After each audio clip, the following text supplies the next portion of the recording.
Hello and welcome to my Unity tutorial on adding damage zones and enemies. To start off, we are going to import our damage zone asset. Go into the environment folder, drag and drop damage zone into there. Add the damage zone asset into your hierarchy, scale that down. Then you will make it a prefab by dragging it into your prefabs folder. Double click to go into prefab mode, add a box collider 2D. It should already be a pretty good shape, so we can leave it as the default. And then on box collider 2D, activate is trigger here. Okay, we now need to write a script for this damage zone, and it will look more or less the same as the health collectible script. Going into scripts, create C# script, and we can call it damage zone. Double click and open it up here. And I'm going to go back to here and also open up health collectible. So we can look at health collectible and copy and paste nearly everything. We're just going to change a couple of things. We'll remove destroy game object because when you walk into the damage zone, you don't want it to disappear. You want it to stay there. We are going to change this to -1.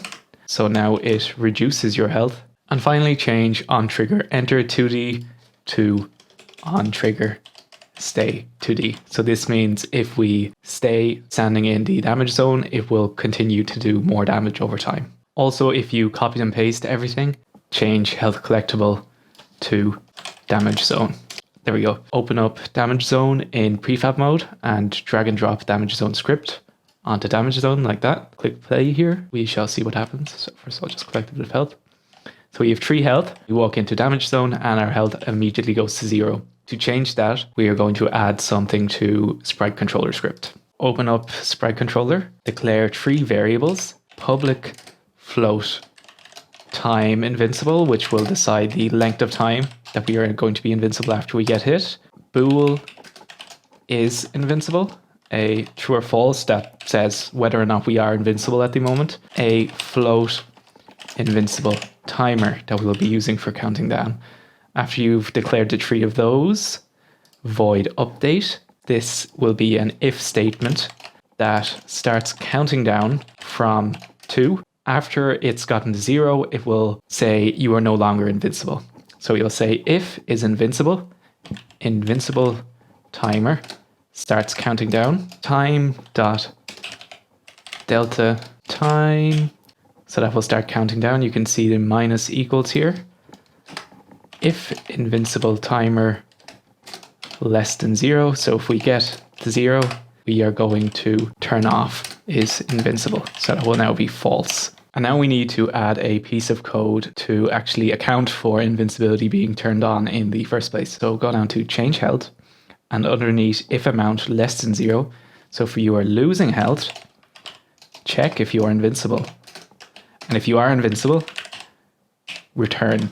So that is going to exit change health. Actually, we should move these 2 lines just down to there, just to make sure that our health doesn't go down if we're losing health. Is invincible equals true. So this will switch on invincibility. First time that you walk into damage zone, switch invincibility on. Finally, invincible timer equals time invincible, and this will reset the timer after the first time that you've been hit.